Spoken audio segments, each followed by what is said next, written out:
On attend beaucoup de lui. L'équipe, malgré tout, et le jeu d'une équipe ne peut pas se résumer à la performance d'un joueur. Et là, il y avait les derniers mots de Phil Vickery, le capitaine. L'équipe d'Irlande est déjà alignée. On va avoir les hymnes dans ce stade de Twickenham. 82 000 personnes avec Paul O'Connell, dont c'est le retour. Il avait été capitaine lorsque Brian O'Driscoll avait été blessé en 2004 pendant le tournoi. Maintenant, à Twickenham, Danny Cipriani, la touche sur la ligne des 22 mètres de l'équipe d'Angleterre. Prise de balle de Paul O'Connell. On n'a pas. Oh, il y a une nouvelle bras cassé avec l'attaque des Irlandais. O'Gara qui allonge la passe pour Murphy. Murphy dans la ligne qui croise avec Kearney, qui va aller marquer le premier essai irlandais. Oui, extrêmement bien amené, hein, cette action irlandaise. On a utilisé déjà la faute qu'il y avait eu sur l'alignement en touche pour emballer le jeu, prendre un petit peu à défaut, écarter le ballon. Vous allez le voir, la faute signalée pour un surnombre dans l'alignement. On joue très rapidement de Redan, on utilise surtout les extérieurs avec O'Gara qui allonge sa passe. On a fixé la défense. Murphy qui vient très bien, intelligemment, qui navigue, qui ne se jette pas, qui attend le soutien par une course croisée que lui apporte Kearney pour aplatir le premier essai irlandais sur la première action construite de la part des Irlandais. Très belle chose et très beau travail de Murphy qui est patient, qui navigue, qui joue sur ses défenseurs, et Kearney qui réagit parfaitement à la course travers. En milieu d'alignement, on essaie de s'organiser sur un ballon porté qui est amené au sol par les Irlandais. Wigglesworth avec le premier ballon d'attaque pour Danny Cipriani. Cipriani pour Noona hauteur, c'est fait Easter. Easter qui a transformé, qui manque sa passe sur Vainikolo. Trimble, ou plutôt Tomibo a récupéré. Oh, ils avaient fait le plus dur là, les Anglais. Et O'Gara qui peut dégager son camp. Un long coup de pied, il y a Vainikolo. Et là, écoutez la rumeur. Vainikolo en percussion qui assomme le premier défenseur, mais bien défendu là de la part des Irlandais. Et on insiste auprès. Ouais, alors qu'il y a avec Sheridan. Alors qu'il y a beaucoup de replacements sur le côté droit, ça y est, ça va être ouvert pour Cipriani. Cipriani qui croise avec Paul Saké. Avec le soutien de Mears, le ballon pour Easter maintenant. Wigglesworth qui cherche Cipriani. Allez, Cipriani qui allonge la passe, une longue passe là-bas pour Vainikolo. À la charge sur Ronan O'Gara. Wigglesworth sur le fermé. Cipriani qui alterne bien au pied pour aller trouver. Non, il n'est pas vénard là. Et ici, il a trouvé la touche. Si. Il a trouvé la touche. Quel coup de pied de Cipriani. Hein. Rory Best en fond d'alignement pour Islip. Redan, O'Gara une sautée pour Trimble. Ouh, le tampon là. Gros tampon de Jamie Noon qui est coutumier du fait sur Andrew Trimble. Mais Trimble qui a touché déjà plus de ballons en 10 minutes ici que la semaine dernière contre les Gallois. Hein. C'est vrai, on voit de toute façon qu'il y a eu un changement d'option tactique, un changement de stratégie du côté des Irlandais, puisque la semaine dernière, c'est alors qu'on va revoir le très beau plaquage de Jamie Noon, ça c'était le premier dans les 22 mètres irlandais, et puis le second sur cette intervention de Trimble qui portait le ballon pour on demande soit que la touche soit refaite, soit de choisir une mêlée, option de la mêlée prise par l'Angleterre, et on comprend peut-être pourquoi, parce qu'elle avance. Ouais, avec Cipriani pour Vainé, pour Saké qui sur ses appuis évite les centres irlandais. On joue après contact maintenant pour Lipman par le sol, c'est l'avancée anglaise. Wigglesworth même sens avec la charge là de Easter.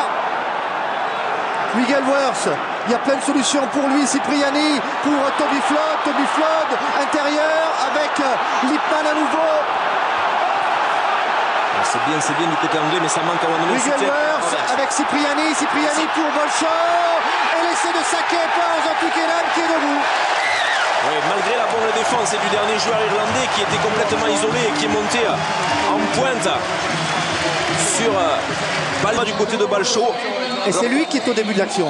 Oui, c'est effectivement, on a essayé après combinaison, on voit Saké arriver à franchir, puis essayer aussi de faire vivre le ballon, chose qu'on voyait peu du côté de l'Angleterre. Et puis voici la fin de l'action avec le bon réflexe de Balshoi qui sur un pas, même si le soutien est extrêmement loin, et c'est pour l'instant ce qui manque vraiment à l'Angleterre sur déjà les actions précédentes, les soutiens se tiennent des fois beaucoup trop loin lorsque le coup est gagnant, ce qui ne facilite pas la transmission du partenaire. Mais là, cette fois-ci, Balshoi a pris sur passe qui leur permettrait de trouver le décalage. Peut-être que ça va être fait là. O'Gara avec Rory Best intérieur pour Kearney, dans son dos là pour Trimble. Fitzgerald. Ballon pour récupérer par Lee Mears Et ça repart du côté anglais. Vainicolo, le jeu au pied de Vainicolo. L'ancien 13, c'est pas forcément son point fort sur Tomibo. Voilà un match qui s'emballe. Tomibo qui donne pour Islip. Islip par le sol.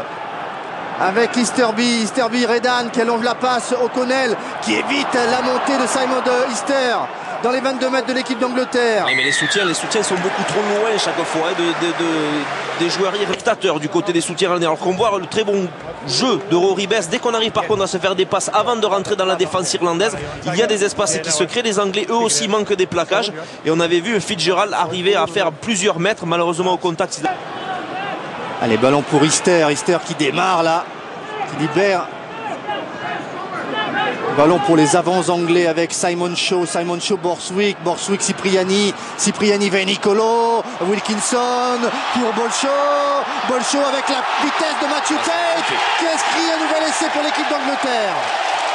C'est bien fait, c'est propre. Les joueurs sont venus systématiquement prendre le ballon vraiment dans le bon axe de course, dans le bon temps de course. Les passes ont été faites devant chaque joueur qui devait intervenir pour bien lancer justement son soutien et attaquer la ligne. Et on voit avec le surnombre amené et par Vainicolo qui vient prendre la balle après l'appel de Jamie Noone, même si la passe de Johnny Wilkinson est un petit peu derrière. Ensuite, on a le décalage avec le surnombre amené par Ian Balshaw qui une nouvelle fois fait la dernière passe décisive, on va dire, pour son coéquipier Matthew Tate qui vient à pleine vitesse prendre le ballon, se décaler sur Kearney qui a été obligé de naviguer vu le retard défensif. Avec Johnny Wilkinson qui écarte là-bas pour Easter avec le petit jeu au pied par-dessus de Jamie Noone. Noone le contrôle à la manière d'un footballeur et comme c'est un ballon qui est ovale, il y a parfois des faux rebonds. Oui, mais par contre l'initiative était opportune parce que Jamie Noone, il avait vu que derrière le rideau défensif irlandais, la couverture était vraiment extrêmement loin, c'était des joueurs qui étaient en train de se replacer, qui pouvaient l'assurer, comme Easter par sa passe n'avait pas fixé la défense irlandaise qui glissait. Eh bien cette option de jeu était parfaite. À l'équipe d'Angleterre et cela n'échappe pas à la foule de Twickenham. Bras cassé. Ouais. Ballon qui va être rendu aux Anglais. Sheridan qui semble demander une nouvelle mêlée. Apparemment on va réclamer une mêlée, ce que la règle bien entendu permet.